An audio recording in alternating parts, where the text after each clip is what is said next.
মদ ও হাড়িয়া কেনাবেচা সম্পূর্ণ বন্ধ, না মানলে জরিমানা 10,000 টাকা।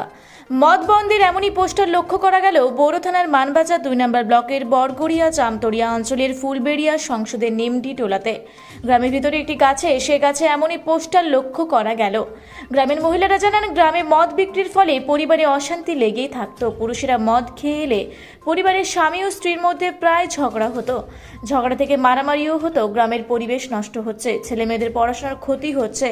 বড়দের দেখে নতুন প্রজন্মের ছেলেরাও এই নেশায় আসক্ত হচ্ছে।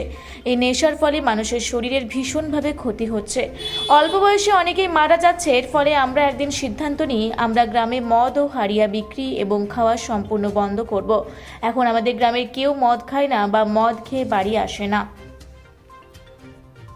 তোমার নাম? আমার নাম আরতি টুডু। তোমার বাড়ি কি নাম গ্রামটার? নিমডি। নিমডি। তো তোমাদের গ্রামে দেখলাম যে এক জায়গাতে একটা পোস্টার দেওয়া আছে, যে পোস্টারে লেখা আছে যে মদ হাড়িয়া বিক্রি বন্ধ। হ্যাঁ, তো এটা কেন, এই পোস্টারটা কি জন্যে? এই আমাদের গ্রামের মধ্যে এই ছেলেগুলো মদ খায় আর বাড়িতে অশান্তি করে, সেই জন্যে কিনা বিকা বন্ধ করে দিয়েছে। আচ্ছা, কতদিন থেকে এই পোস্টারটা দেওয়া হয়েছে? সঠিক মনে নেই, প্রায়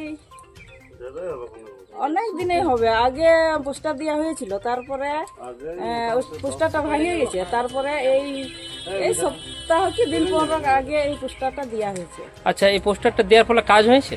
হ্যাঁ, অনেকটা কাজ আছে। আর পোস্টারটা কারা দিয়েছে? মহিলা সমিতি। মহিলা সমিতি থেকে। আর পোস্টারটা দেওয়ার পরে কি মদ হাড়িয়া বিক্রি বন্ধ হয়েছে? বন্ধ হয়ে গেছে। মাতালের উপদ্রব মাতালের উপদ্রব কমে গেছে। কমে গেছে। আর তাহলে তোমরা কি চাইছো, যে অন্য গ্রামের মহিলারাও এরকম ধরনের করতে যেমন পারে? তো আমরা এখন ওদেরকে কিছু বলিনি, এখন আমাদের গ্রামকে আমরা সাপোর্ট করি। আচ্ছা আচ্ছা, আরেকবার নামটা বলবি? আরতি টুডু। বাড়ি? এই তো বাড়ি না, গ্রামটা নিমডি। নিমডি। তো অনেকটাই হবে, প্রভাব পড়বে, কারণ পারিবারিক সমস্যা হয়ে দাঁড়ায়। আচ্ছা, আর এইটা যখন আপনারা বন্ধ করলেন, তারপরে কি লেখাপড়ার কোনো উন্নতি বোঝা গেছে? প্রভাব পড়েনি, পড়েনি। কোনো অসুবিধা তেমন কিছু নেই। মানে লেখাপড়া কি তার থেকে আরো ভালো হচ্ছে? হ্যাঁ, ওটা তো হবেই। হবেই না, মানে এই মদের ফলে ওই জিনিসগুলো একটু আমাদের টোটাল কি বলবো, সাংসারিক জীবনে টোটালই চাপ। আচ্ছা। মানে মন টোটাল বাদ হয়, ঠিক আছে। তো আপনারা কি মনে করেন যে এই উদ্যোগটা, যে আপনাদের গ্রামে যে উদ্যোগ আপনারা নিয়েছেন, হুম। সেটা কি আরো অন্য গ্রামেও এই না, উদ্যোগ আমরা নেওয়া তো উচিত? চাই আমাদের কি বলবো, আমাদের বেল্টে যেমন না থাকে, আমাদের এরিয়া, আমাদের আশেপাশে যেমন না দেখি, কিন্তু সেইভাবে আমরা স্কোপ নিতে পারছি না। অন্য গ্রামে গিয়ে তো সেটা ঠিক হবে না। আচ্ছা, যারা ধরুন মদ বিক্রি করতো, হুম।